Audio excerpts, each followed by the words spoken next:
이민지 BBC 코리아 이미지 카피라이트 AFP 이미지 캡션.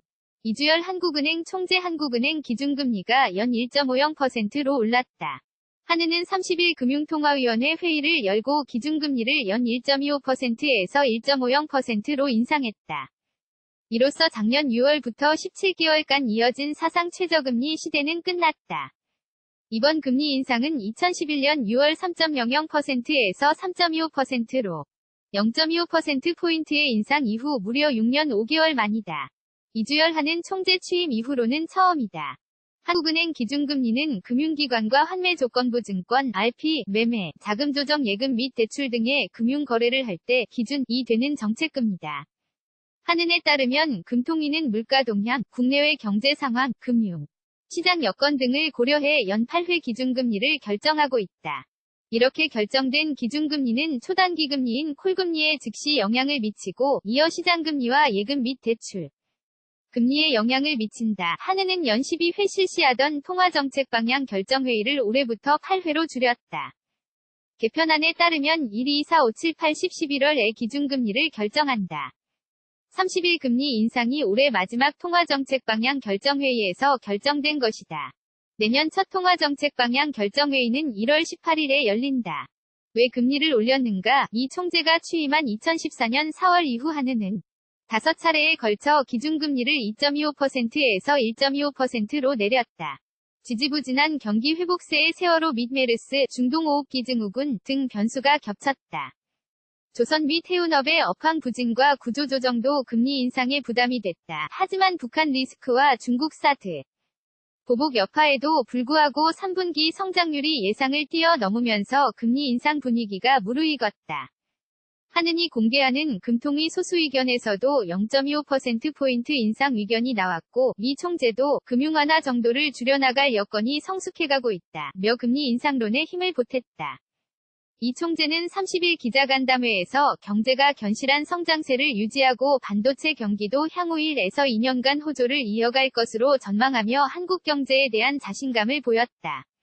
하지만 국제경제 여건 변화에 신중하게 대응하고 금리 인상이 주택 가격에 간접적으로 미칠 영향도 면밀히 지켜보겠다고 덧붙였다. 이는 한은이 금리 인상 속도를 조절하겠다는 것을 시사한다.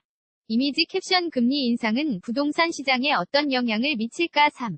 금리는 계속 올라갈까? 이제 추가 인상의 시기와 속도에 관심이 쏠리고 있다.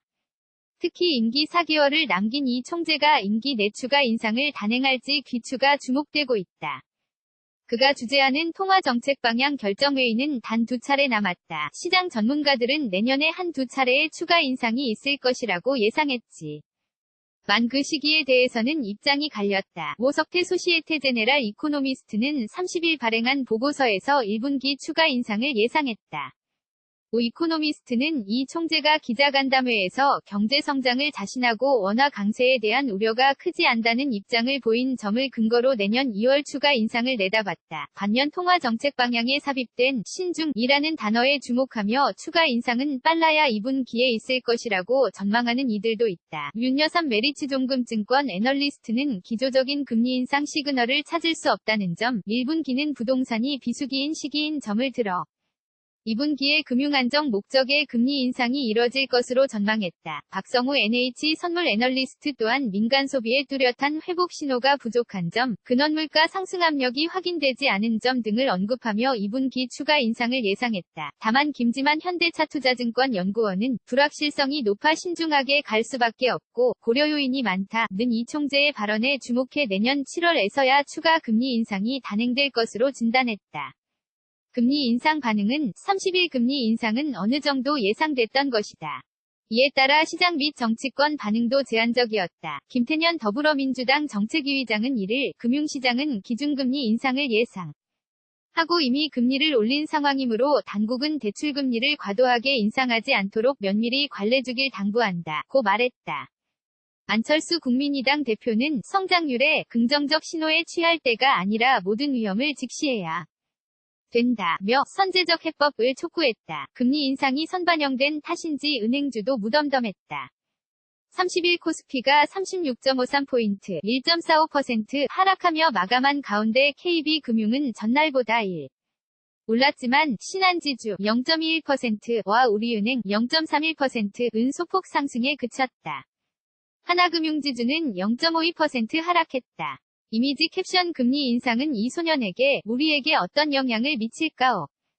그래서 나는 어떻게 된다는 것인가? 정책결정권자나 금융업계 종사자가 아닌 이상 금리 인상은 부동산 또는 저축으로 가장 와닿을 것이다. 금리 인상 이후 각종 온라인 커뮤니티에는 금리 인상에 따른 대출 및 저축 금리 변화나 부동산 가격 추이에 대한 질문이 쏟아졌다. 이와 관련해 이주열 총재는 1일 국내 은행 장들과 만나는 자리에서 가계는 차입이나 저축 또는 투자 등에 관한 의사 결정에 있어 이전과는 달라진 환경에 적응해 나가야 하지 않을까 생각한다 고 밝혔다. 불확실성이 산재한 금융시장에서 우리가 달라진 환경에 적응할 수 있는 방법은 무엇일까? 하나 확실한 것은 우선 예적금 금리가 오를 것이라는 것이다.